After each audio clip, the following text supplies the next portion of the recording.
कुछ सवालात जो हैं हम उसी पे लेकर आज वीडियो बनाए हैं। क्या कोलकाता रेप मर्डर केस में फांसी काफ़ी है? क्या नियम बना देना ही सॉल्यूशन है? क्या हम कुछ नियम बना दें वही एक सॉल्यूशन है? क्या किसी भी चीज़ पर तुरंत फैसला लेना सही है? तो इन्हीं बातों पर आज हम ये वीडियो बना रहे हैं। मुझे लगा कि ज़रूरी है तो मैं सोचा कि इस पे एक वीडियो बनाया जाए।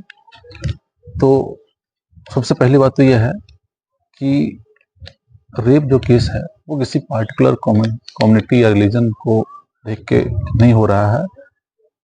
ये पूरे देश के लिए एक बहुत बड़ी समस्या है।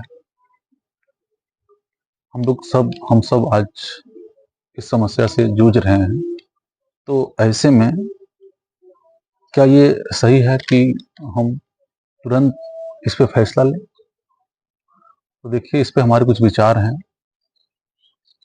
इंडिया एक ऐसा कंट्री है जहाँ लोगों का ये मानना है कि 10 दोषी लोग बच जाएं पर एक निर्दोष को सजा नहीं मिले। इस नियम पे चलते हैं।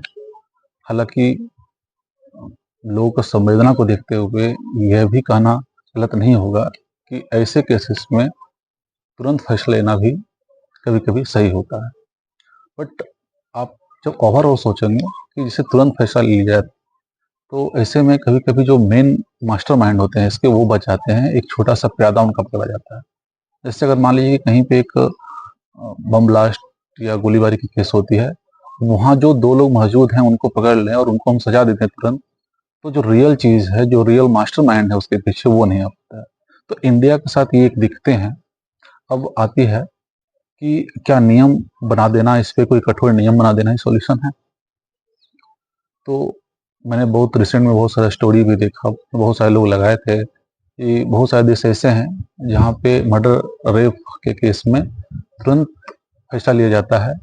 कहीं-कहीं पे तुरंत शूट आउट कर दिया जाता है, कहीं पे हैंग टिल डेथ, फांसी दे दिया जाता है। और भी बहुत सारी जगह पे हैं जहाँ पे डिसीजन बहुत क्विक हो जाता है। ऐसा कुछ लोग स्टोरी लगा रहे थे।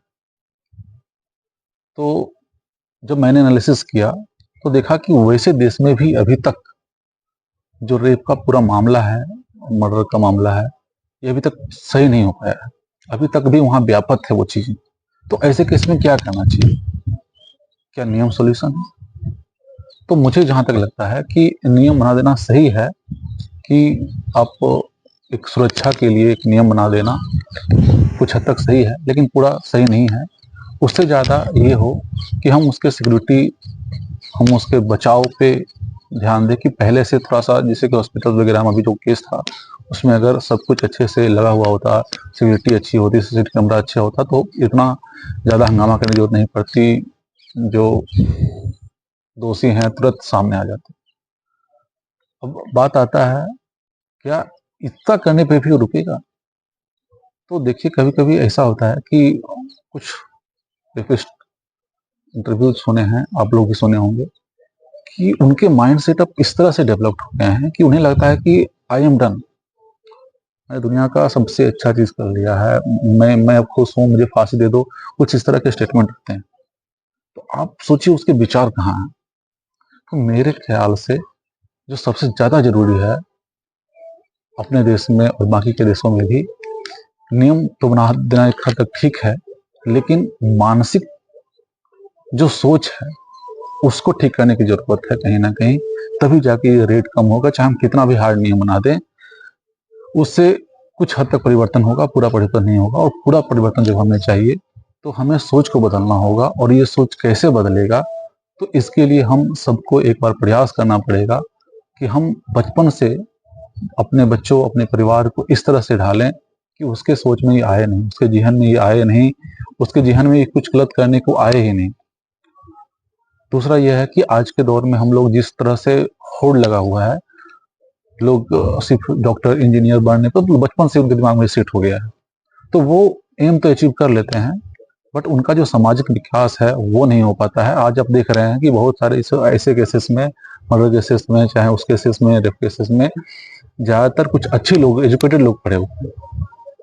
तो उनका एजुकेशन कंप्लीट नहीं हुआ है एक्चुअली वो पढ़ लिख के डॉक्टर बन गए, इंजीनियर बन गए और भी प्रोफेशंस में चले गए, बट उनका जो एक्चुअल एजुकेशन था वो नहीं हो पाया। उनका मानसिक विकास जो समाज के लिए होना चाहिए था वो नहीं हो पाया है, जिसके वजह से ऐसे ऐसे कैंडिडेट हमें देखने को मिलता है। तो मेरे हद से इस का यही सॉल्यूशन है कि हम मानसिक तौर पे उतरें, उसके दिल को छू लें, उसके दिल के अंदर की गहराइयों को छान लें और उसको हृदय परिवर्तन करवाएं। दूसरा ये है कि हम वेस्टर्न कल्चर से इतने ज़्यादा प्रभावित हैं कि हम लोग दिन पर दिन उसको देख के बदलते जा रहे हैं और सिचुएशन समझ भी नहीं रहे हैं कि वहाँ का सिचुएशन कुछ और है, यहाँ का सिचुएशन कुछ और है। और मुझे जहाँ तक लगता है कुछ कंट्री ऐसे हो चुके हैं जहाँ अंदर जिनके लोगों के अंदर इमोशंस मर चुके हैं।